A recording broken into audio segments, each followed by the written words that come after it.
Happy Tuesday. It is Tuesday, September the 28th, 2021, and welcome to another edition of Tuesdays with Thom, brought to you by the Best Girl Consulting Firm. I don't know where you are, but right now down here on the Gulf Coast, it is absolutely beautiful. It is a beautiful morning. It's a little bit cool, which is good. It's been cool in the mornings and cool in the evenings, and for the last 4 or 5 days. And it's just, we deserve to have some nice weather. It is officially fall, but some climate scientists are saying summer is getting longer every year and that winters will become shorter. Scientists say that winter could continue to shrink until it is less than 2 months long. So imagine that. January, about 3 weeks of February, and we're done with winter.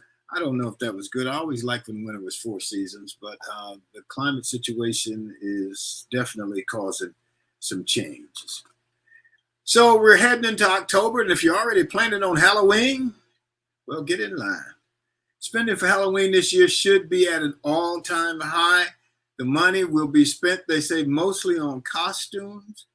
Last year wasn't much of a Halloween, so retailers are predicting in an all-out blitz this Halloween. Things will be off the chain. There will be all kinds of people dressed up and probably coming to your house and ringing your doorbell and knocking on your door. And I don't think it's going to be just kids. I think it's going to be a lot of big kids enjoying Halloween as well. In September of 1980, 41 years ago, reggae star and one of my favorites, Bob Marley, ended a concert in Pittsburgh, Pennsylvania by telling the people that we'll be back here next year and maybe every year after that. Shortly thereafter, Mr. Marley fell dead on the stage and was never to perform again. So today's G-List guest is the man with the big grin, I call him, Mr. Sam Johnson. Sam retired from ExxonMobil, where he worked in all 3 global business segments and led the projects in the United States, in Malaysia, and New Jersey. Now, I guess that means maybe they don't consider New Jersey to be in the United States. Who wrote this? Anyway, so we'll talk to Sam a little later in the show. The G-List is sponsored by Mainstream Financial Group. Mainstream Financial brings financial vision and clarity to your retirement plans. Talk to the folks at Mainstream Financial. You don't want to let your money run out before you do. Okay. Let's see. This edition of Tuesdays with Thom, of course, is sponsored by our partners, the Best Girl Consulting Firm. Best Girl is... Best Girl is a consulting firm that provides customized leadership, access and inclusion, public relations, communications, and organizational consulting services.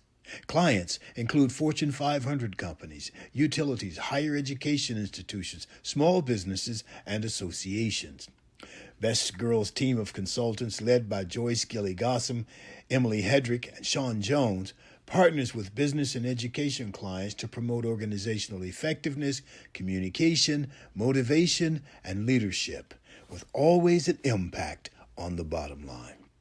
Best Girl's customized consulting services include strategic planning, corporate communication, executive coaching, fundraising, and economic development.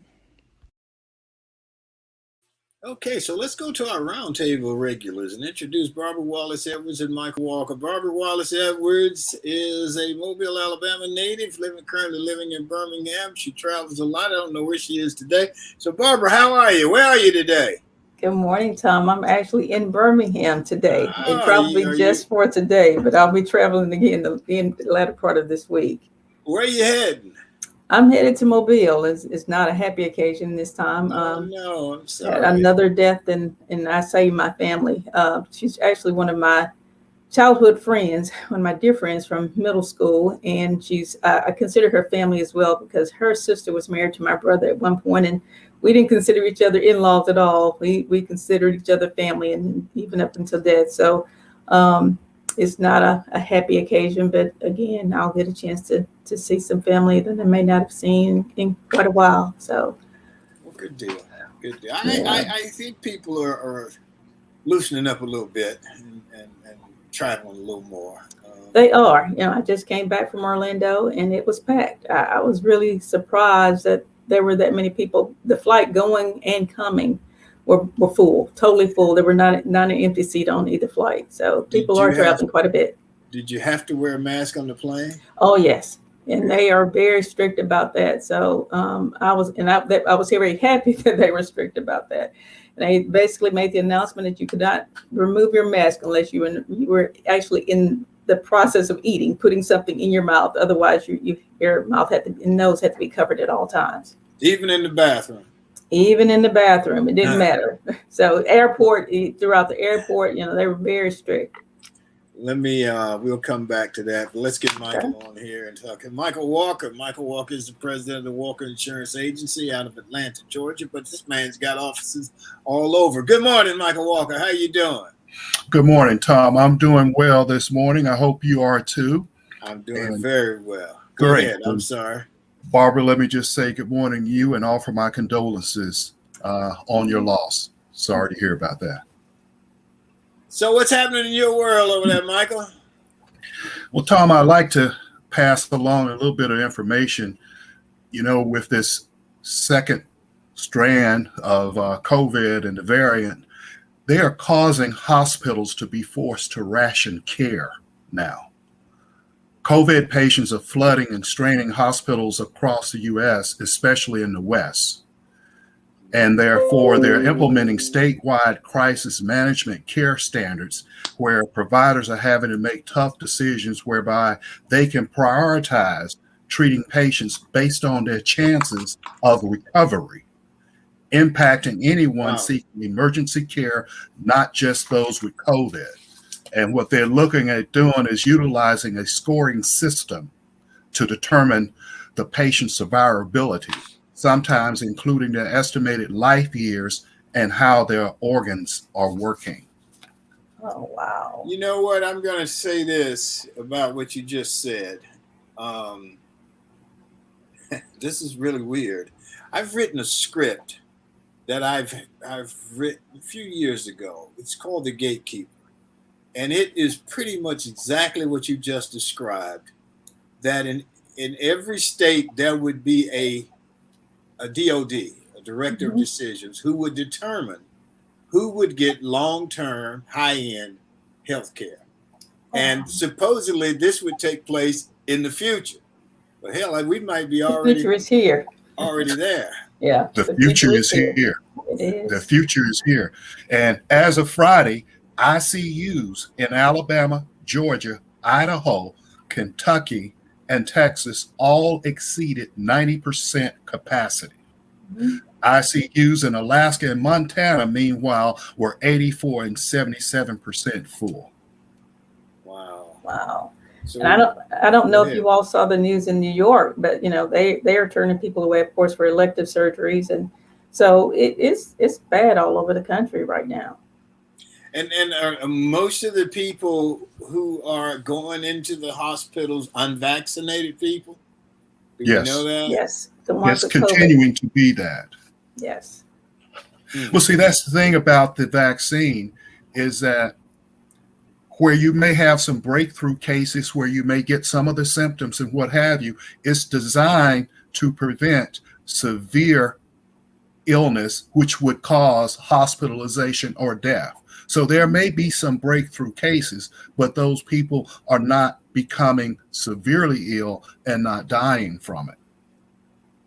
And people that are unvaccinated, they're still having these issues, and those are the ones that are going into ICU.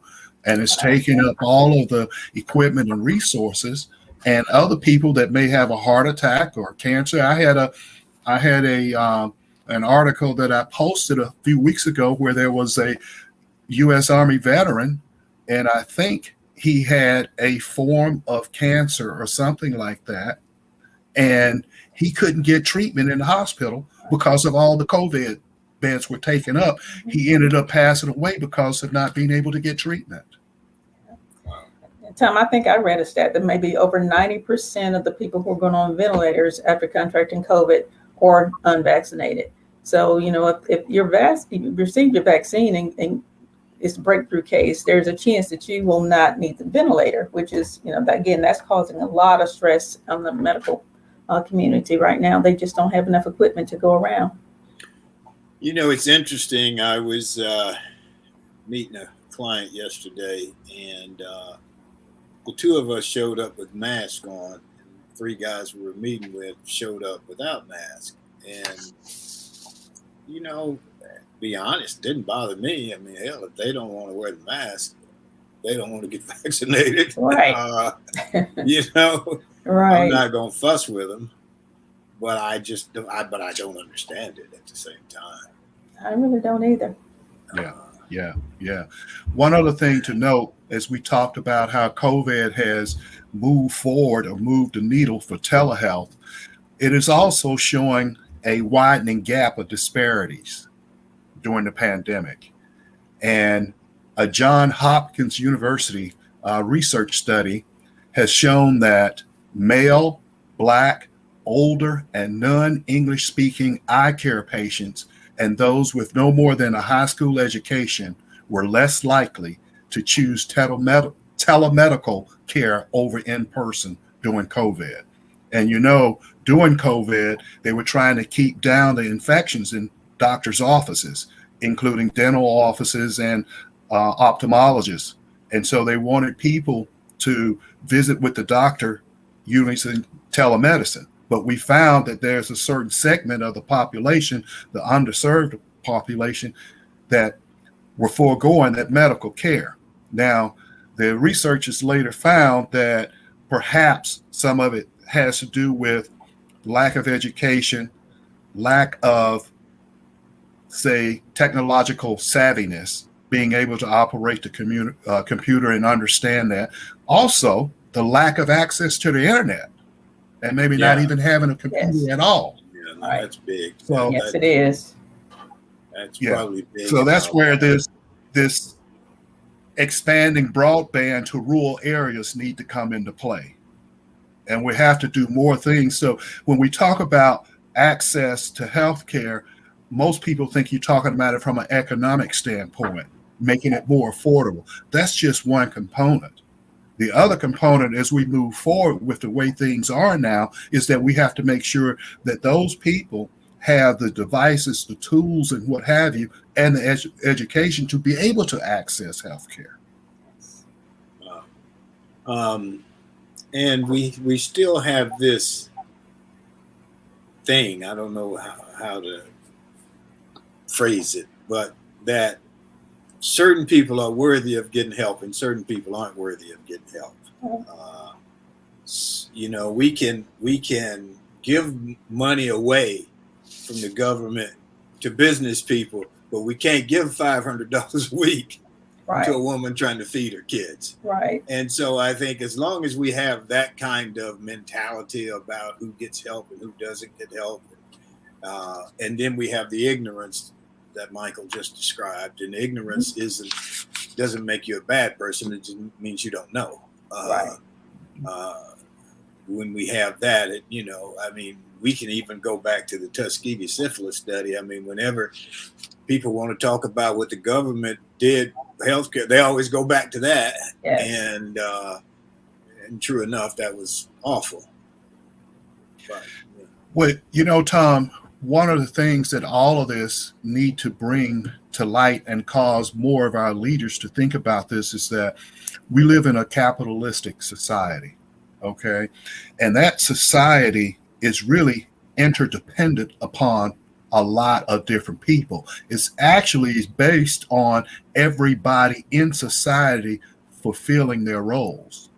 And what you have are the different tiers in the capitalistic societies, your white collar people, your blue collar people, and so forth down the line, even the gig economy. So everyone, regardless of which part of that economy you're in order to make our overall economy boom and work like it's supposed to be, we have to have everybody healthy and everybody involved in it. Right now, there's a big thing going on about the lack of logistics and supply chains. Well, you don't have enough truck drivers. Okay. Well, you don't have people that are loading stuff. on the docks. Mhm. I was in a meeting that said that there are just a bunch of ships at the port down in Savannah where there are supplies that people need to deliver to the public, but they can't do it because there's nobody to unload the ships. So I got a question for both of you then. What happened to those people? What happened? Somebody was doing those jobs. What happened? Where'd those people go? Can anybody answer? I mean, I'm serious, man, because they were working in Burger King for less money than Burger King is offering now. Right. But Burger King doesn't have enough employees. Why? Where did the people go?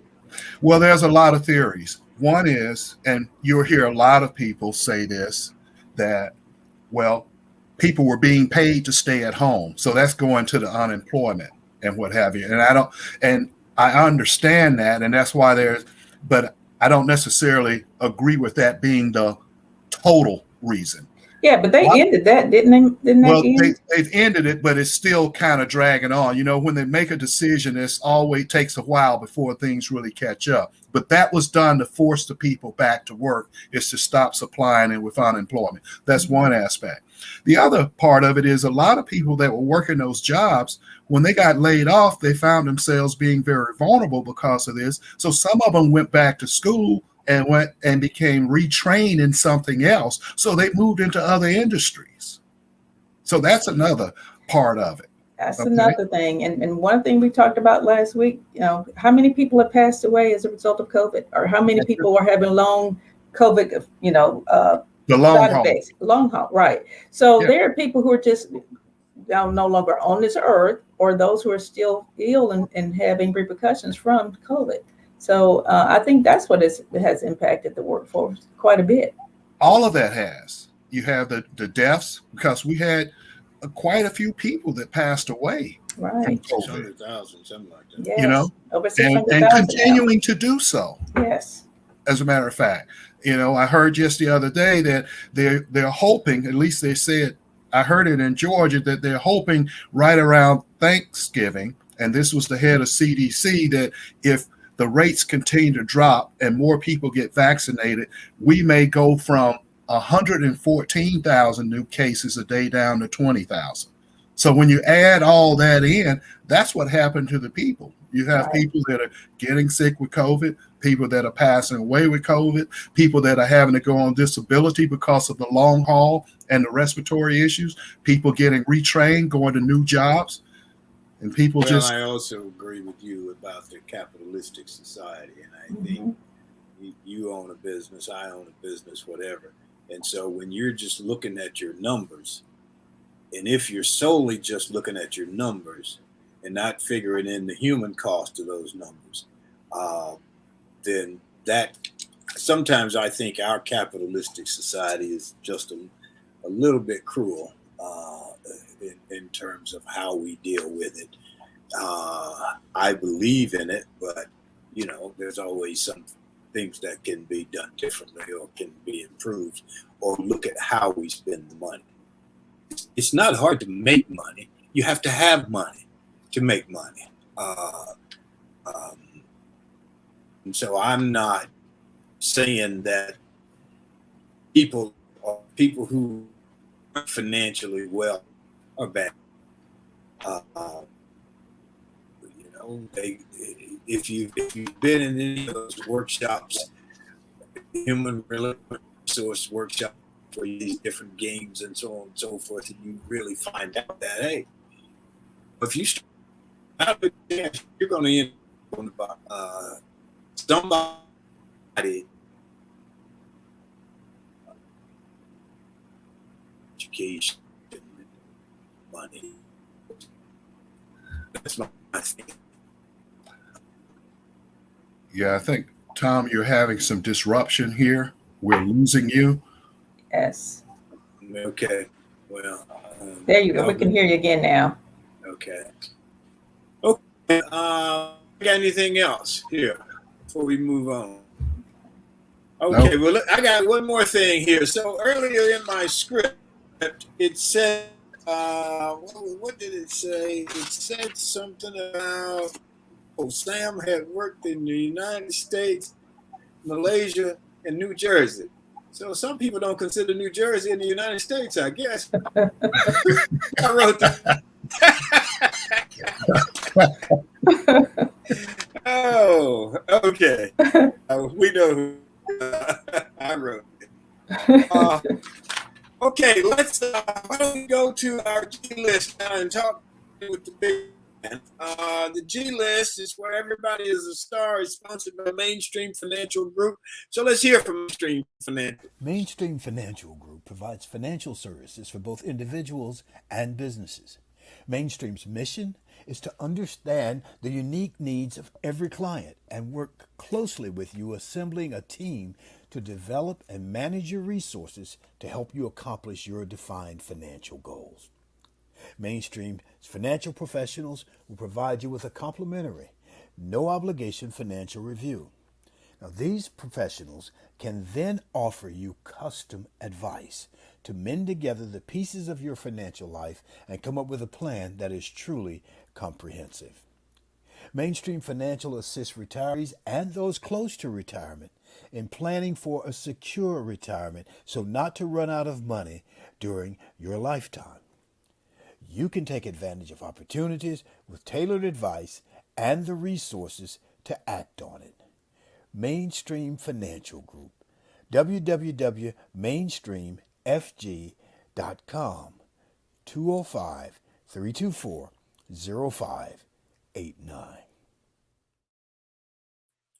Okay, and I understand that I may be breaking up a little bit here. You know, we've mastered the Zoom process. We just haven't mastered to stop it from doing that. So hang in there with us. So let's get to our G-list guest for today. Remember, Hollywood has the A-list, and here on Tuesdays with Tom, we have the G-list, where everybody is a star. And so today our G-list guest is Mr. Sam Johnson. Sam is an instructor, a consultant, a manager of a family business. He retired from ExxonMobil, having worked in all three global business segments and led projects in the United States and Malaysia. Prior to joining ExxonMobil, he was a consultant in Michigan and on the faculty of both Auburn University and Tuskegee University. Sam currently teaches a class at Auburn University for honor students, and the class is entitled Be the Best You, Career Planning Students, and it's in the fall of this year. And just a little disclosure here, I generally speak to Sam's class. I've done it last year. I'm going to do it again about a month from now. And my wife is speaking to Sam's class, and she's actually speaking to Sam's class today. So good morning, Mr. Johnson. Morning, Tom. How you doing? I'm doing great. It's an honor, and I'm humbled to be here with you. Well, you know, we get on this show and we talk. You actually go out and teach students every day, and that's certainly a worthwhile endeavor when you ask me. Plus, I've met your students by Zoom. This year, I actually get to meet them in person, and man, there's some sharp young people. So you're doing a great service, brother. Well, I appreciate it, and they are looking forward to you talking. So. Okay. Well, we're gonna have. I always have fun with them. So. Oh yes, you do a great job. We're gonna have fun. So tell me this. So you've been involved in international business, and you retire, and you decide you want to come back and be an instructor. Tell me about that journey. Okay. Well, I've started actually teaching this course in Exxon 20 years ago this year. Okay. The way that happened is kind of interesting. I got transferred to another part of the business, and my predecessor explained that there was a mid-career training course that was going to be offered that I was paying for, or my department was paying for, and I was in charge of it. And there would be about 50 students in there. About half of them were my employees. And I thought it was a great way for me to get to know them So I attended the course. I took it. And we had to submit essays before we went to the course. It was on motivated abilities. And the instructor had 5 essays read in the class, and the instructor asked me to read 3 of those 5. 2 other people read 1 each, and I read 3. Well, I thought the instructor was doing that because she knew I was paying that for her to be there. But it turned out she had recognized from the essays that I had a motivated ability to teach this. And she asked me to start helping teach this course with her in Exxon. I also taught it with her outside of Exxon at some conferences. But one day we were during one of the courses, and she was a consultant from California, but we were sitting there eating lunch one day, and I said, you know, it would be better to teach this in college than it is to wait till mid-career to teach this. And she said, that's a good idea. And that's really what prompted me to do this after I retired. So tell me, what are some of the quote ingredients in the course? What are you getting over to the young people? Okay. Well, the first thing is motivated abilities, which was what she and I taught. And that's really your strengths. And it's really trying to get you to know what your strengths are and build on those. If you do that, you're more likely to enjoy the work and do it well. Some of the other components are stress management, and that I've learned is even a higher priority with college students. And there's some reasons for that. But stress management is a big component. And then also prioritization. And the technique is Pareto prioritization, which is the 80-20 rule. And the 80-20 rule is that 20% of what you input produces 80% of the output.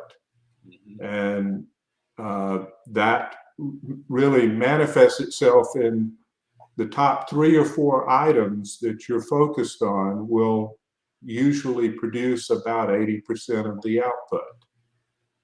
And the other component that is the 7 habits of highly effective people. So those 4 components, which really is following the Pareto prioritization, are the focus of the course to get people to know who they are and improve every day. Okay. So I tell you, let's get Mychal and Barbara on here. They're going to have some questions for you. And then I want to come back and talk to you about how we actually met. Okay. So let's see who's up. Barbara, you up? You want to talk to Sam? I do. Good morning, Mr. Johnson. How are you? Good morning. I'm fine. Good. And doing some research, I think I found where you may have established a scholarship at Auburn. Is that correct? Yes. Can you tell us a little bit did. about that? And it was a Dr. Joseph S. Johnson Jr. Endowed Scholarship. Yes, that's correct. You did some very good homework. Well, good. Tell us about this scholarship. Okay. In essence, everything that I'm doing and the teaching I'm doing is all related to something that I was really driven home in our family for many generations: quality education and sustainable growth. And what I'm trying to do is to help with economic development here in Alabama with this course. And that actually was my great-grandfather. And he is the one that really he was my grandfather, and he really pushed that, but so did his father. So it really was in recognition for quality education and sustainable growth that we did that scholarship. That's great. Thank you. And how long has the scholarship been established? Probably about 6 years. Okay, that's wonderful. Thank you. Good research. Thank you. Good morning, Sam. Thanks for joining us today. It's my pleasure. It truly is. Tell us about the Chilton Food Innovation Center. You're on the board of directors there.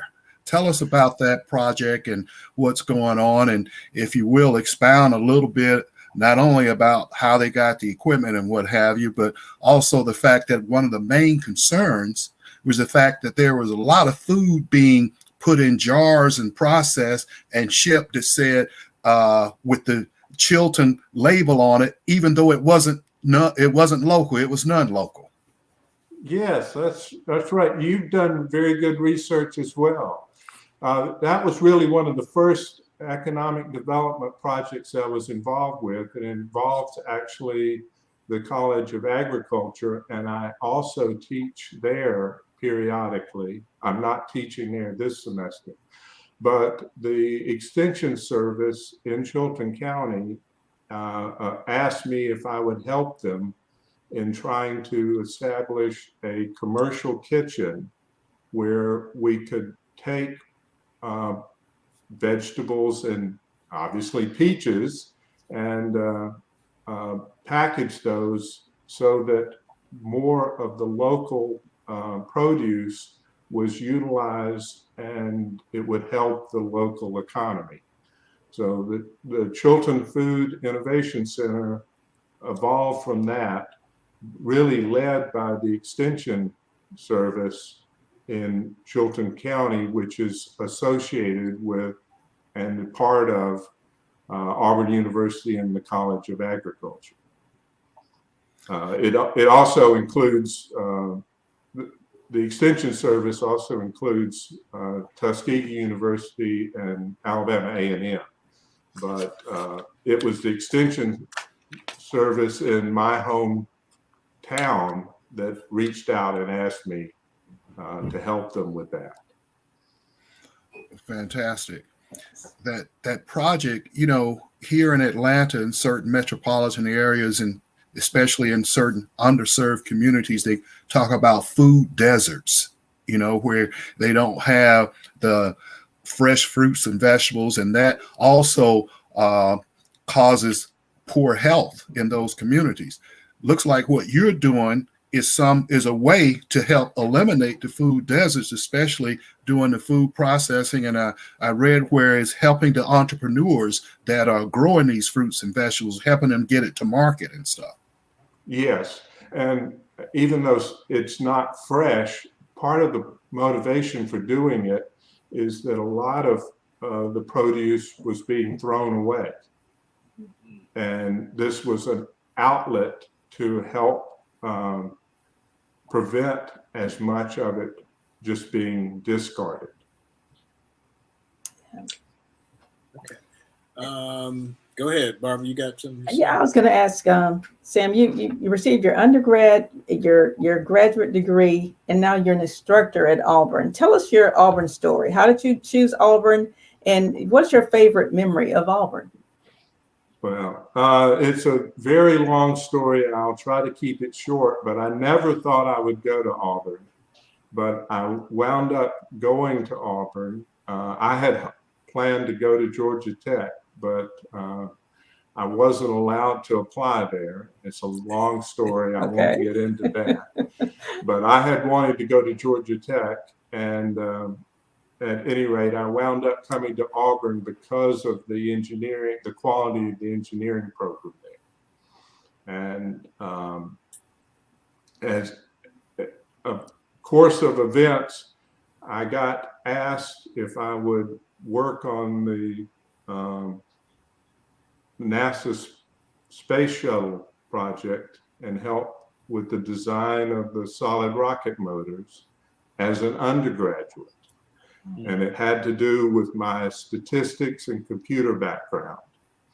And as a result of that, I got asked if I would join the faculty while as a graduate student. You can't do that now, but at that time, I got a phone call asking if I wanted to be on the faculty. And that's how I got to teach at Auburn and at Tuskegee while I was in graduate school. There was one downside to that. I could only take one course a semester. It was actually quarters at that time, but I could only take one course at a time in graduate school as a faculty member. But it was great experience, and it was, so I was there for 5 years teaching. And so I was at Auburn a total of 9 years, and I jokingly say that I was slow. You're not the only one. I got some friends that it was they averaged 7 years graduating. That's for a BA. But they only got a 4-year degree. Yeah, I was going to say they got one degree there in that 7 years. Yeah. Let me go ahead. Who said but probably the thing that I really, because it made my career, was being asked to help design the solid rocket motors on the space I shuttle. would imagine. Wow. That's great. Yeah, that is great. Hey, Emily, could you put this picture up, please? I thought you were going to say that this picture is what made your career. So this photo, well, it helped. It did help. That's Sam on your left there with the sideburns. Sam, did you know that lady standing next to you? I did not. I did not know anyone but you. Tell what happened on this picture here. This is a photo. I guess we were freshmen. Was I freshman? Oh yeah, this is okay. This is February of 1971. We were sitting down in what is now part of the university bookstore there in Haley Center. It was just a hallway at that time, and there was a little podium, or there was a raised area, and we would sit there between classes. And apparently the plainsmen had noticed that we were there, and they just came and asked us if we would go up for this picture. And so we walked up the steps on the concourse there at Haley Center, and they took this picture for an article they were doing. And that's about all I knew about it. And and all these many years later, you tracked me down to get on my show. I see. Yeah, that's right. Well, I'm going to read the cut line here that says, "Cold weather does not deter students, both black and white, from gathering for conversation on the steps of Haley Center before going to class. Integration problems still exist, but progress is being made." And that's in what, 1971? You said? Yes, it was February of '71. Wow. Well, couple of comments from me. That's me right there in the third person from the left. My good friend Joe Nathan, who's passed on, standing behind me. I don't know that one lady. The next lady who is facing us pretty much, I remember her, but I don't remember her name. And then the gentleman with the army jackets, Rufus Felton, who was there as a freshman, and Rufus has passed on. He had a pretty serious illness. But it's interesting that all these years later, this is how we reconnected, I think. You came up with this picture, and it's just interesting because, we're still having a lot of those. It's still a work in progress. Let me put it that way. Yes. Oh, yes, it is. But the way we reconnected was after I moved back to Alabama. you came and spoke to the Montgomery Quarterback Club. That's right. That was where we first reconnected. That's right. And That's right. and I think that James Owen was sitting there with us, and he didn't go up there for the picture. Okay, that sounds like him. Yes, he said no, because they didn't tell us what it was about. They just asked us to come up the stairs. That's interesting. It really is interesting. It's amazing, you know, when you think about how long ago that was and what all has occurred in that time. It's been pretty amazing. Barbara, Mychal, you guys got any other questions for Sam? I do. I noticed that you serve on the board of directors for the American Village, which is in Yes. Montevallo. Are you a native of that area? How did you get involved with American Village? Well, again, it's a long story, but being a native of Clanton, my parents were big fans and supporters of the American Village. And when we were living in Houston back when it started, and as soon as it opened, they made us go up to the American Village. My wife has even been trained as in the revolutionary troops, along with several other children. But but we feel strongly about that and trying to help educate children. So it's really about education. And so that's how we got involved. Eventually I was asked if I wanted to be on the board, and but it was because of my parents and their interest and proximity to Montevallo. Okay, thank you. What was it like working and living in Malaysia? There were good days and bad days. The bad days could be very bad. What would make a bad day? What determined a bad day? Their good days far outnumbered the bad days. Okay, I'll give you an example of a bad day, and this happened fairly early after we got there. And we were renting a house, and it rained, and the house leaked, and it leaked and the ceiling had stained wood and on the ceiling, and that wood stain dripped onto my clothes and ruined many of my clothes. And being a large person in an Asian environment, there were no clothes for me to buy. Oh, wow. Wow. Okay. It was pretty bad. So did you have to walk around with the stained clothes on? Oh yeah. Oh wow. So there were things like that happened, but we made a lot of friends. Another way I tell people. So your family went with you? Oh yes. Okay. My family went. I wouldn't have gone without them. In fact, that's also how I learned more about stress management. We had to take a stress management course before we could go, and my wife had to attend it. And if she didn't attend, we couldn't go.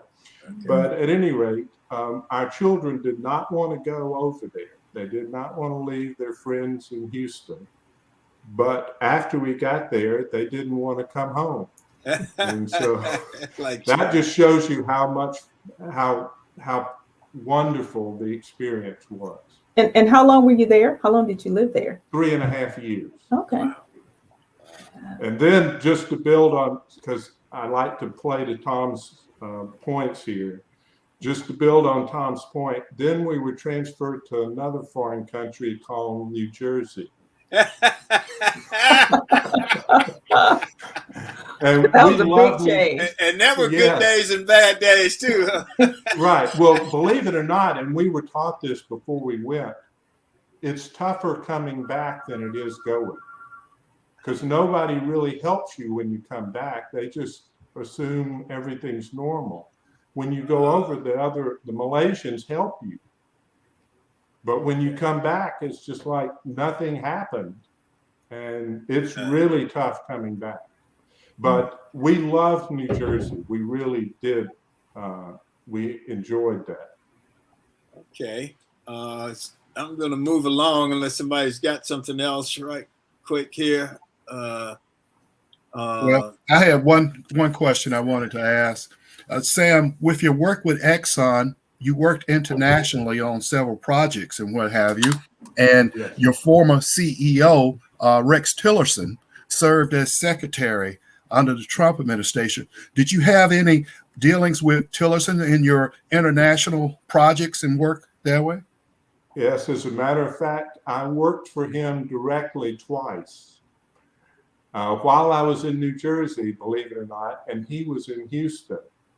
But I was in charge of computing, IT, and he headed up the Exxon Yemen company, and I reported to him in Yemen, and then he got promoted to Exxon Russia, and I reported to him there as well.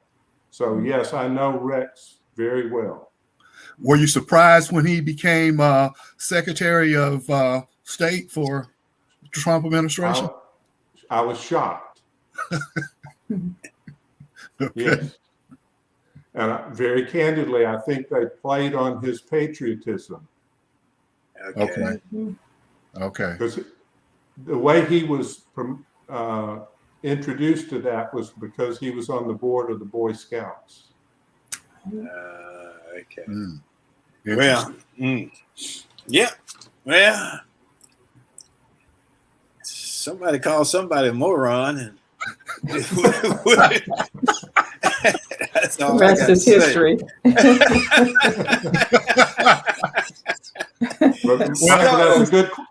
That's a good question, but yes.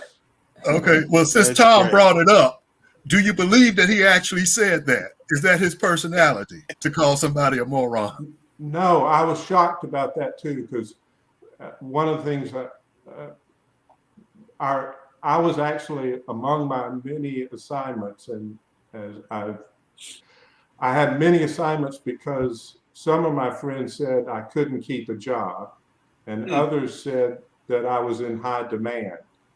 But one of my assignments was in PR, and we trained everybody, especially the CEO or president of a company, never to say something like that.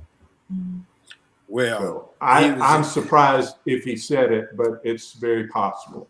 but it was supposed to be private conversation, Right, but if in fact he did say it. Yeah, we teach that nothing is private. Especially in certain situations. I agree. Yeah. So Yeah. let's move on, because we were trying to move through this. So let's see my closing commentary. Or Sam, thank you very much, man. You were great. It was wonderful. I look forward to seeing you, and tell my wife I said hello today when she comes to your class. And I'm looking forward to coming and talking to you kids. So I will see you in 2 or 3 weeks. Yes, they are really looking forward to it as well. I've sold you as a great speaker. So he is. Oh yes, I know. I know. You didn't tell him any funnies. You didn't warm them up for me, did you? No. Are you going to do the humorous comment? We'll come up with something. We'll come up with something. Yes, of course, I'll do something. Yes. But anyway, thank you for talking to the class, and thank you for having me on your show. And it's great to get to meet Barbara and Mychal, and it's a great team. Well, thank you. Thank you, Sam. We appreciate it, and appreciate you having us come speak to the class, and I always enjoy it. It's interesting because people say young people today don't know anything about what happened before them, so on and so forth. I don't really agree with that, because when I come and talk with those young people, man, they have a deep interest in what happened when we were in school and how things got. It's always interesting to find out, okay, we're having this situation, the COVID thing. We have all these people who have this hesitancy about the vaccine, but you could probably look in history and see where that originated somewhere, maybe why they feel that way, and so on and so forth. And when you learn the history of a situation, you understand it better, Yes. and you can do things differently if you choose to. So true.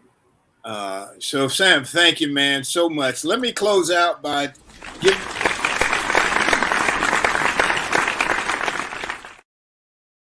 some words of wisdom from comedian and social commentator Dick Gregory. Dick Gregory, when I was reading about Dick Gregory, I understood that he was 5 feet 8 inches tall, and you always thought of Dick Gregory as a taller man, a bigger man, just because of his persona.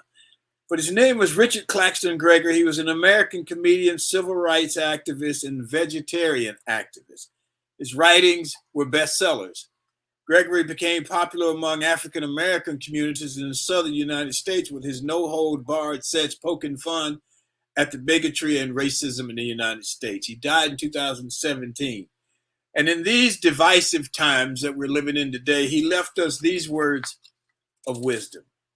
Dick Gregory said, before you argue with someone, ask yourself, is this person mentally mature enough to grasp the concept of different perspective? If not, there is no point to argue. And that is how I see it today for this Tuesday, September the 28th, 2021. That's our show. Let's thank the audience for being with us. Let's thank Mychal and Barbara. Thank our G-list guest, Mr. Sam Johnson. It's always good to see Sam, and I'll see him again towards the end of the month.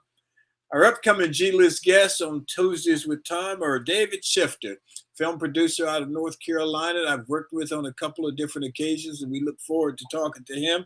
Mychal Walker, whose brother Jackie Walker was one of the mementos put outside Neyland Stadium at the University of Tennessee. A doctoral student, Crystal Harrell. Crystal has written a book that we're going to talk about. And what I remember from the title, and I have to get it, is she goes from government housing to the Ivy Leagues. And then entrepreneur Larry Thornton out of Birmingham, a good friend of mine, who was in our first Project Corporate Leadership class. We want to thank our sponsors, Best Girl Inc. and Mainstream Financial Group. You know somebody who you think would make a great guest, please refer them to us at tom@bestgirl.com or emily@bestgirl.com. We want to thank Emily Hedrick, the communicator, our producer. Thank Sean Jones, the organizer. Remember to enjoy yourself. Make every day count. Stay safe. Peace.